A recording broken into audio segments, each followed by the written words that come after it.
Hello, lovely people. I'm Nicola, and this is Stitches and Slapdashery.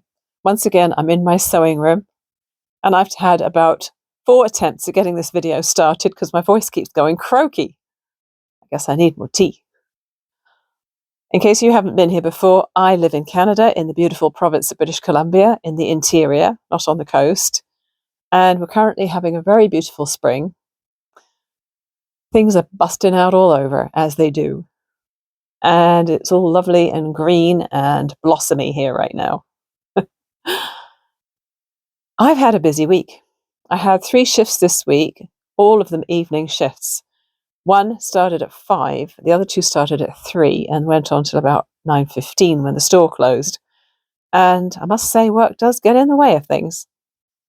I do enjoy the social side of things, but yeah, I know I can't spend 24 hours a day in here, but sometimes I wish I could. So where did we leave it last week? Yes, last weekend I had a little bit of a crazy rash of videos, didn't I? I published a video at the end of our little retreat at the end of the week, and then I published another one on Sunday because I had been off work and I managed to do a whole bunch more crafting. And then I did another one on the Monday where let me just grab that, I did a tutorial for my little chicken. I've made a ton of these. I think I've made 6 of them now. This is the one I made in the tutorial last Monday. Now, I think on one of those videos, I did say, wouldn't it be fun to see what that chicken looked like in a larger version? So what did I do? I made one in a larger version, and it's huge. I think it would look more fun in a scrappy fabric, but I just used one piece, one type of fabric, 2 pieces, and I cut the squares 12 inches instead of 6 inches. So it comes out very, very large. I thought maybe I could use this as a doorstop in my bedroom. Obviously, I scaled up the beak and the comb quite considerably and used much larger buttons. And then for the stuffing, I took a whole bunch of scraps out of my scrap cushion, my scrap zipper cushion, which is where I've been storing all of my teeny quilt scraps. And I think there was originally about 7.5 pounds of scraps in there. I've been working out of that bag a lot, and I was getting it down quite well. But let me tell you, it's down to about 3.5 pounds now, because a whole ton of them went in here. And not only that, but I had some of the soybeans left over from filling 2 of my other little chickens. So I put them in a Ziploc, and as I was sewing up the turning gap at the bottom here, I slid the bag of soybeans into the base here so that it was a little bit heavier. So this is amazing. Now that I've shown you, I'm going to take it up to my bedroom later and I can have her live on my bedroom floor. I'm afraid she might get shunted around with my foot a bit as we need to have the door open or closed, but I will try to be respectful and not kick her around. So yeah, that was an amazingly good way of using up a whole bunch of scraps. And I love it. I don't think the big one's as cute though. I don't know about you, but I think I prefer the small ones that I made for their cuteness. But that's okay. Quick and easy to make and a great way to burn through a bit of fabric. April's theme has been stashing down, using what I have, trying to get through as much fabric as possible. I don't feel like, compared to some people, I probably don't have much fabric. But the closet area is full of random bits. The quilting area is full of random bits. Having worked in a fabric store a few years ago, and before that for 9 years, I did bring home rather a lot of remnants. So not big pieces, but usually pieces that are a meter or less. And I frequently didn't know what I was going to use them for. But I brought them home anyway, and I knew I would find a use for them eventually. So it's been a bit of a push this month to use up some of those bits. Also some other pieces that I've been given by my friend. and actually make things that I can either wear or use, or I can give away or donate. So while we're talking about that friend, I'm going to show you what she gave me this week. Look at this beauty. This is a love monster. And she was inspired by the Warren the Charity Bear pattern, which I made 7 of at the end of March, I think it was. I'm going to show you 3 others that she made. She gave them to me to use for auction items at the festival that I helped to organize later in the year. But this one is for me. And she's adapted it to have horns and big arms and fun features. And I just think it's amazingly wonderful. So it's going to be living here with me now forevermore. The charity bears that she made were made from a light corduroy, and it looks like she's used a bit of felt as well. This is one of them. She put a heart on the front, and she used the muzzle option to make the nose look more pronounced. The nose and the mouth are right on that muzzle. And rather than using safety eyes, which I did on mine, I mostly use safety eyes on mine, she used little circles of felt too. So that would be really safe for a child to play with, which is nice. So in addition to the pink, she made a blue and this darker pink.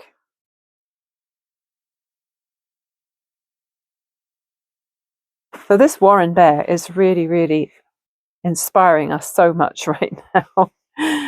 And it's so fun to make and really quick. I'm not sure what I'm going to do with the ones I made. I guess I put a label on them to make sure that they were maybe given as gifts to older people and not tiny children, because having the safety eyes on, there's always that concern that some very young teething child could be chewing on those things and dislodge them, isn't there? So I wouldn't want that to happen. So you won't be seeing me make anything today, apart from that little bit of footage I got of me doing some hand finishing on the piece I'm going to show you in a minute. I wish I had more finished objects to show you, but as I say, life got in the way a little bit this week. I did get quite a bit of crochet done. So on Thursday, when my friends came over in the morning and I was working in the afternoon, I decided that rather than start another new project, I would continue on the Granny Square project. So I have been making squares out of this Granny Square card deck now for quite some time. I'm using Lion Brand Heartland, and I'm not sure, last time we spoke, I'm not sure how many squares I had got to, but I have made quite a few more. I've got 1, 2, 3, 4, 5, 6, 7, 8, 9, 10. So I'll do a quick flash here, but I did get a little bit of footage of them laid out on the table upstairs, which is probably an easier way to see them. But I'll do a quick run through. So solid one. That one's called Solid, not surprisingly. So in addition to working on these last Thursday morning, I also made an extra couple when we drove out of town yesterday morning. This one's called Single Colour.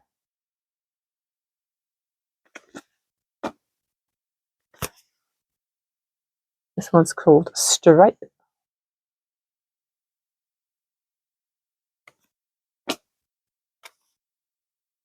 Granny Circle to Square. I do like that one.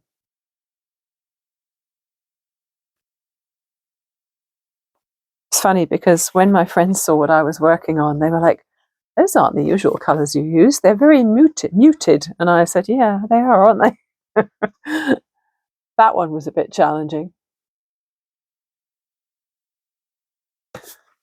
And the main reason they are muted is that I bought the yarn to make my husband a scarf a couple of years ago. And yeah, he wouldn't be the sort of crazy primary or secondary colour, bright sort of scarf wearing person that I am. This one looks really neat. I think what's going to happen once I've made the 50 out of the box, I'll have figured out probably by then which is my favourite, and maybe I'll end up making a ton more of my favourite one or ones. This one's a bit wonky. I'm definitely doing them right. It's just some of them look like they need to have a good old stretch. I don't usually block acrylic crochet, but these might just need a bit of work. Hopefully the ring light isn't glaring out too much on that. So that's good progress. I'm probably halfway through halfway through the 50 squares by now, I think. At least halfway. So for a while there, I thought I wasn't going to finish it. I think I will now. And I'll probably still have plenty of the yarn left. So even if I get bored with making granny squares by the time I hit the 50, what I could do is maybe join them up and then start bordering them, make it grow.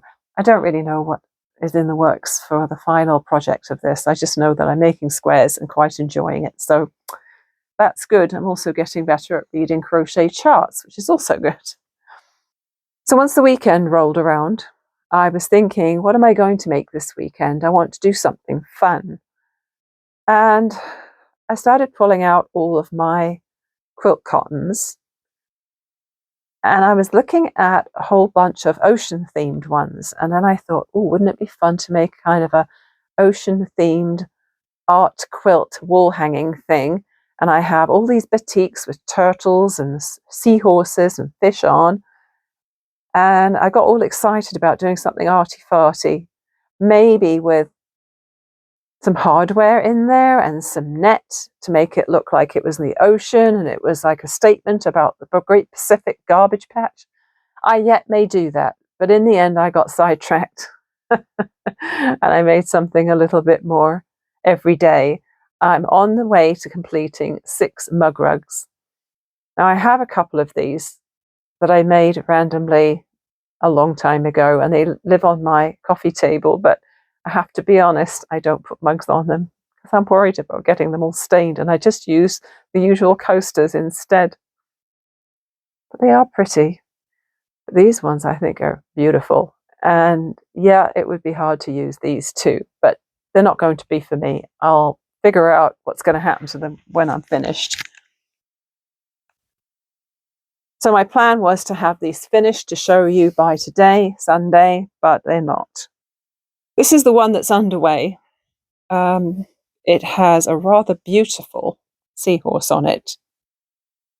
So these 6 mug rugs are made from quilt squares that were cut from a panel.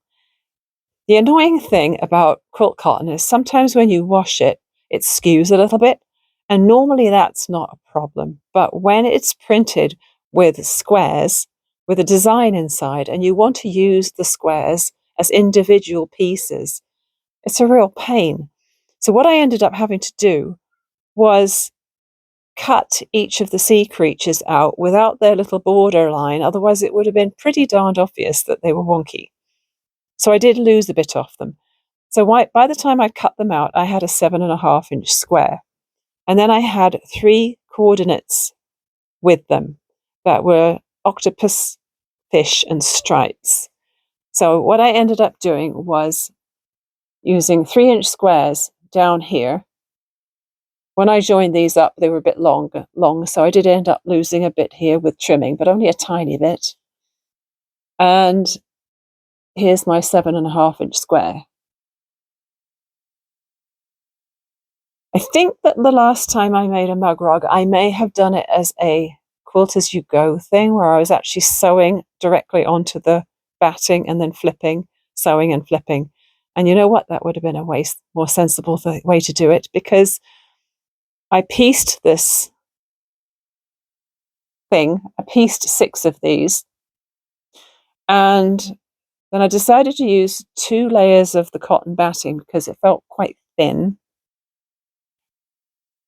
And then I quilted it, and it felt like it was just not quilting it as neatly as I would have liked. It looks okay. I did iron and steam it like crazy once it was done. And I did coordinate my quilt thread with the backing. So I've got 2 that have a pinky red backing, 2 yellow, and 2 green. So I changed my thread out for each colour. When you're batch sewing, that's not very efficient, but whatever. I wanted it to blend. And then I decided that I was going to cut the backing a little bit bigger so that I could just self-bind and then just turn the binding over 1/2 inch and then over 1/2 inch and encase the edge. So this one is, I've started just sewing this one down, and I'm doing it by hand. One of the best things about getting into slow stitching in the last year, I'm not scared of finishing things off by hand anymore. In fact, I enjoy it. I used to be the sort of person that just wanted to get it done fast, and that meant using the machine for as many steps as possible. And sometimes it would come back and bite me because it didn't work out.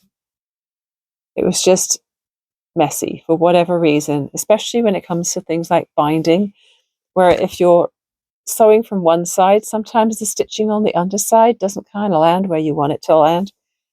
So I'm folding it forward, hand sewing it down, and it's finishing it beautifully. This is the one I finished last night with a gorgeous crab on it. I mean, these panels were absolutely beautiful, which is why I bought some of them, of course. So they've all got the same order and the same contrast ones on the side, and then the pieces, I've got a couple of duplicates. I think I've got 2 crabs, 2 dolphins, a seahorse, and an octopus. And the quilting was easy. I just did a quilt line down here, here, and here. And then when it came to these, I looked at the lines in the fabric and mostly just did some straight lines, just being led by the print in the background of that fabric. So not too much quilting, just enough to hold it all together and make it look a bit nicer and keep it controlled while I was hand sewing the border down, binding down. I didn't bother mitering the edge either. I just folded it one way and then folded over itself, and it came out quite neat. So there's that crab one, which is done. This seahorse one is the next one for me to work on. And then I have this crab one. Look how lovely it looks with the yellow backing. Did I show you that? So they're all batiks, the backing. So this is rather gorgeous. And this is rather gorgeous. And I do like the way the yellow sets off the crab. So what I'm doing is I'm just pinning the straight edges, and then when I get to the corner, I'm doing the folding when I get to it so that I don't have to fiddle with it ahead of time. And then the octopus got a yellow backing.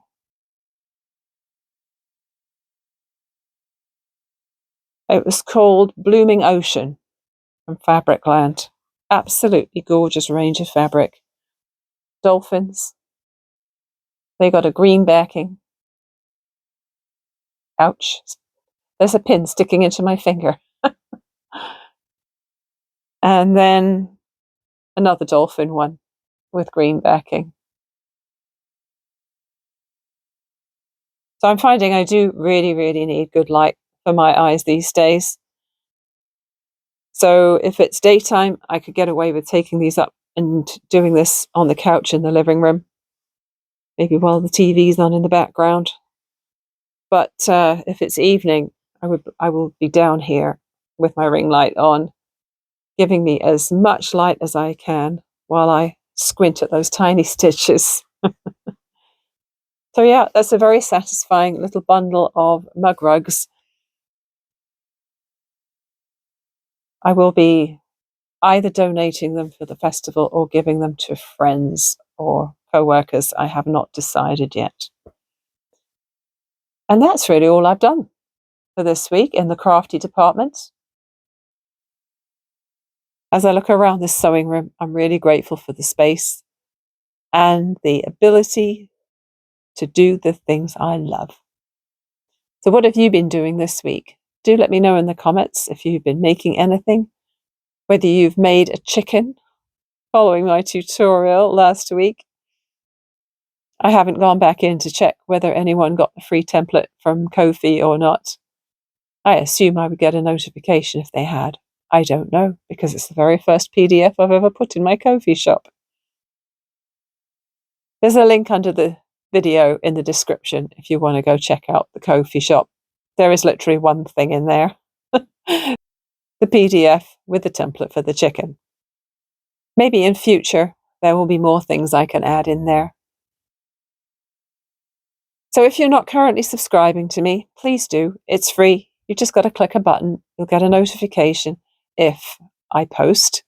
I have a semi-regular schedule. I don't plan to have a schedule, but because of my life commitments, the weekend is usually when I have the most time to put up a new video. And I'd really love to have you join me on a regular basis. So I'll say goodbye for now. Have a wonderful week. Enjoy the spring or the autumn if you're in the southern hemisphere, I guess. Mustn't forget that. Have a wonderful week and I'll see you again soon. Bye for now.